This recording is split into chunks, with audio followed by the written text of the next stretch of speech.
நீங்கள் கேட்டுக்கொண்டிருப்பது HelpAge India Thamaraikulam முதியோர் கிராமத்தில் இருந்து ஒலிக்கும் கடல்வாணி. இந்த நிகழ்ச்சி மூத்த குடிமக்கள் தயாரித்து வழங்கும் அனுபவம். நிகழ்ச்சியை தொகுத்து வழங்குபவர்கள் national institute of social defence, ministry of social justice and empowerment, government of India மற்றும் மீடியா ஃபார் கம்யூனிட்டி ஃபவுண்டேஷன். மேலும் ஹெல்பேஜ் இந்தியா கடலூர் ப்ராஜெக்ட் தலைவர் திரு வேணுகோபால் ராமலிங்கம், ஹெல்பேஜ் இந்தியா கடலூர் இயக்குனர் டாக்டர் திரு சத்யபாபு மற்றும் Kadalvani radio technical person Thiru Manojkumar.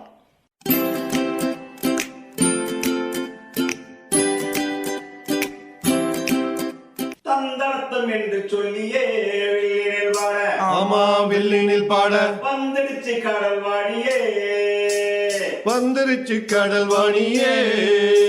நல்ல நல்ல கருத்துக்களா நாங்களும் தினமும் பாட, நாங்களும் தினமும் பாட, சொல்ல வந்த கருத்துக்களா நீங்களும் தினமும் கேட்க, நீங்களும் தினமும் கேட்க. வந்துடுச்சு கடல்வாணியே, வந்துருச்சு கடல்வாணியே.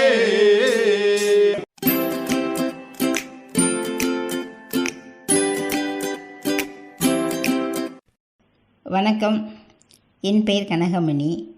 நான் ஹெல்பேஜ் இந்தியாவில் உள்ள அனுபவ நிகழ்ச்சியின் வாயிலாக உங்களை தொடர்பு கொள்கிறேன். இன்று நான் எடுத்துக்கொண்ட ஒரு தலைப்பு என்னவென்றால் நம்பிக்கை. நம்பிக்கை என்பது இரு வகைப்படும்.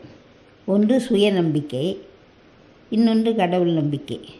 இதில் எது சிறந்தது எது தாழ்ந்தது என்ற பேச்சுக்கே இடமில்லை. காரணம், இரண்டு நம்பிக்கையுமே வேண்டும். சுய நம்பிக்கை என்பது தன்னை பற்றி நம்பிக்கையாக இருப்பது. கடவுள் நம்பிக்கை என்று இந்த உலகத்துக்கு அதிபதியான அவனிடம் சரணடைவது தான் கடவுள் நம்பிக்கை.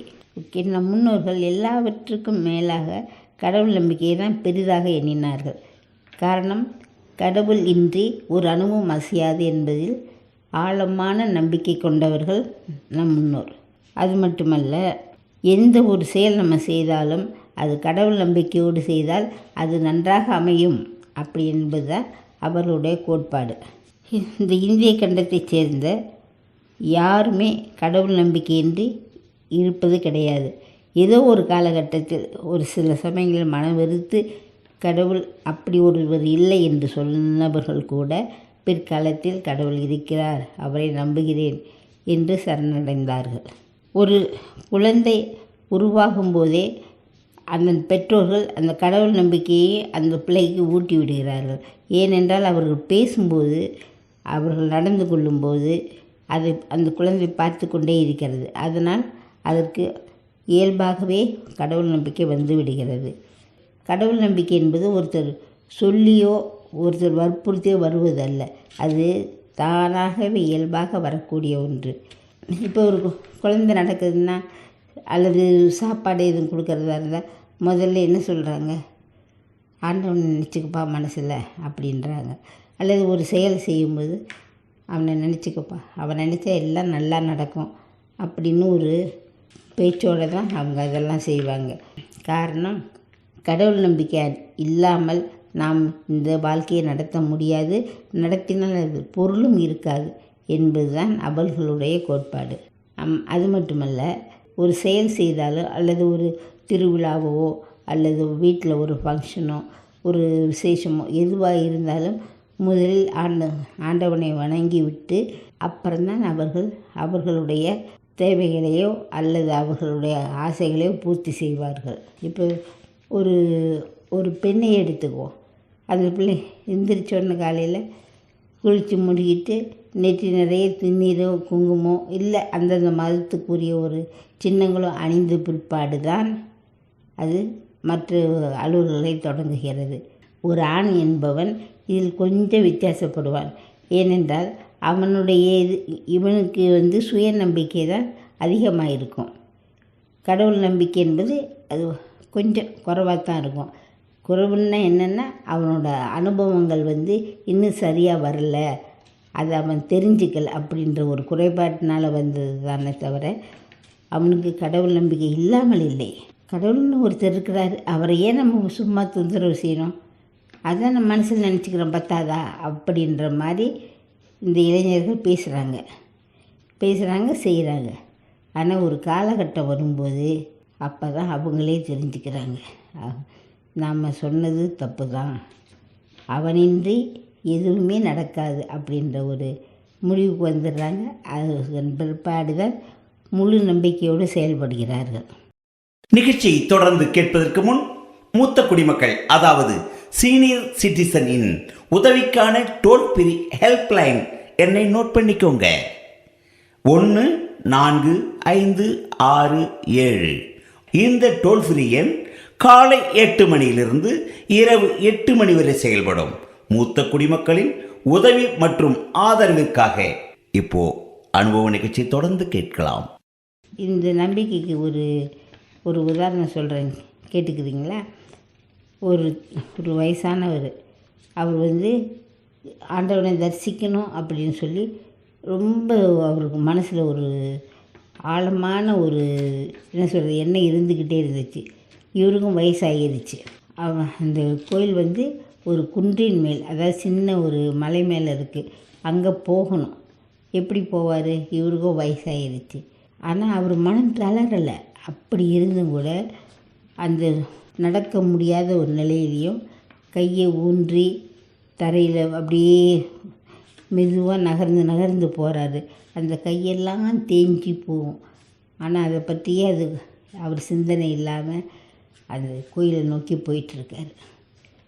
போகும்போது ஒரு கட்டத்தில் அவரால் முடியலை.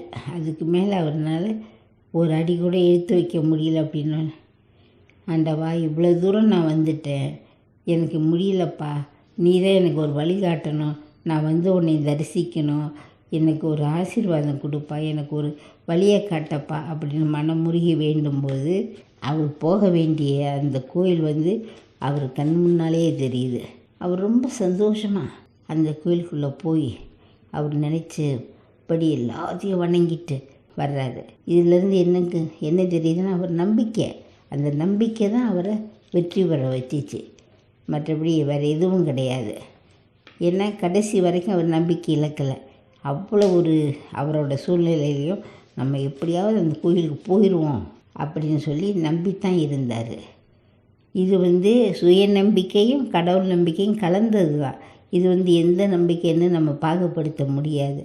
ஆனால் சிலர் சுயநம்பிக்கை அதிகப்படும் போது என்னால் முடியும், கடவுள் எனக்கு அவர் இருக்கிறாரு, அவர் பாட்டுக்கு, அவர் என்ன நமக்கு ஊட்டி விடவா போகிறாரு, இல்லை சொல்லித்தரவா போகிறாரு? கிடையாது, நாம் தான் செய்யணும் அப்படின்ற மாதிரி பேசுகிறாங்க, செய்கிறாங்க. அது தப்பான எண்ணம் தானே. ஆண்டவன் இல்லாமல் நாம் இந்த உலகில் பிறக்கவில்லை, நாம் உருவாகவில்லை. எந்த ஒன்று செய்தாலும் அவரை வணங்கி, அவரை மனசில் நினச்சி தான் நம்ம செய்கிறோம். அதனால தான் கடவுள் நம்பிக்கையும் சுய நம்பிக்கையும் கலந்தது தான் இந்த வாழ்க்கை என்பது நமக்கு உறுதியாக தெரியும். அப்படியே தெரியலனாலும் காலப்போக்கில், அதாவது வயது முதிர பிறரை பார்க்க அது அவங்களுக்கு தானாக வந்துடும்.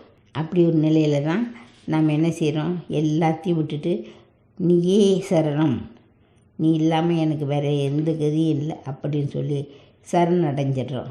சரணடைகிற ஒரு நிலையை தான் சரணாகதின்னு. அதாவது நம்ம நம்பிக்கையோ நம்மளோட எண்ணமோ எதுவுமே இல்லாமல் நீயே பார்த்துக்கப்பா, நீ என்னையே கொண்டு போ, நான் உன்னை பின்பற்றி வரேன் அப்படின்னு சொல்லி ஒரே உறுதியாக அவங்க போகிறாங்க. அவங்க போக போக அவங்களுக்கு அந்த பாதை தானாக தெரியும். அவங்க தேட வேணாம், மற்றவங்களை கேட்க வேண்டாம், அது வந்துடும், இயற்கையாகவே வந்துடும். அப்படி ஒரு நிலையில் தான் அவங்க ரொம்ப பேர் இவங்கள தான் அடியார்னு சொல்லுவாங்க அல்லது பெரியோர்னு சொல்லுவாங்க. ஏன்னா அவங்க அந்த என்ன சொல்கிறது, அவங்க நினைக்கிறாங்க, ஆனால் அதை செயல்படுத்துறது அவங்க இல்லை.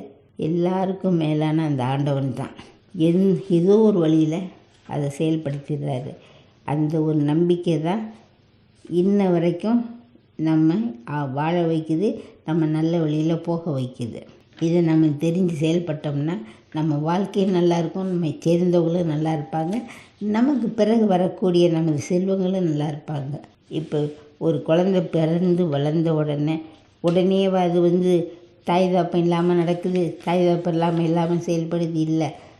முதல்ல தாய் தகப்பனை தான் நம்பி அதுக்காக தாய் தகப்பனே கடைசி வரைக்கும் அது நம்புதா இல்லை, ஒரு குறிப்பிட்ட காலம்தான். அதுக்கு பிறகு அம்மா இல்லைன்னா என்ன, நமக்கு காசு இருக்குது, நம்ம வேண்டியதை செய்தும் நம்ம முன்னேறுவோம் அப்படின்ற ஒரு திண்ணம் அதுங்களுக்கு உண்டாகிறது. அதுங்க செயல்படுறாங்க. இந்த திண்ணம் கட்டாயம் வேணும். அதுதான் சுய நம்பிக்கைன்றது. அது மிக மிக அவசியம்.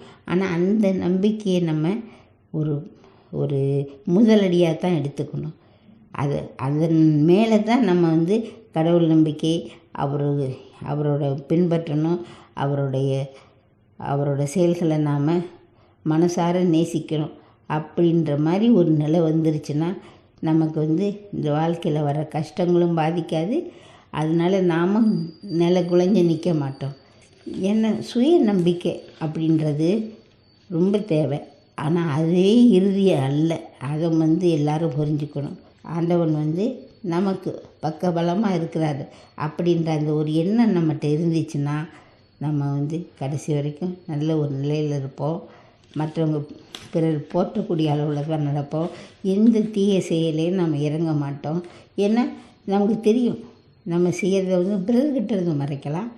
ஆனால் நமக்கு மேலே ஒருத்தர் இருக்கிறான், அவங்ககிட்ட இருந்து மறைக்கவே முடியாது அப்படின்ற ஒரு இதனால் அவங்க ரொம்ப அந்த சிந்திச்சு தான் செயல்படுவாங்க. இதுதான் கடவுள் நம்பிக்கையும் சுய நம்பிக்கையும் உள்ள ஒரு வித்தியாசம்.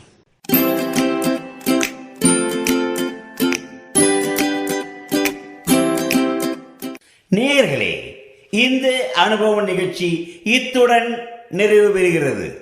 உங்களிடம் இருந்து விடைபெறுவதற்கு முன் மூத்த குடிமக்களின், அதாவது சீனியர் சிட்டிசனின் உதவிக்கான டோல் ஃப்ரீ ஹெல்ப்லைன் எண்ணை உங்களுக்கு ஞாபகப்படுத்துகின்றேன். 145667. இந்த டோல் ஃப்ரீ எண் காலை 8 மணியிலிருந்து இரவு 8 மணி வரை செயல்படும். மீண்டும் அடுத்த அனுபவ நிகழ்ச்சியில் சந்திப்போம். நன்றி, வணக்கம்.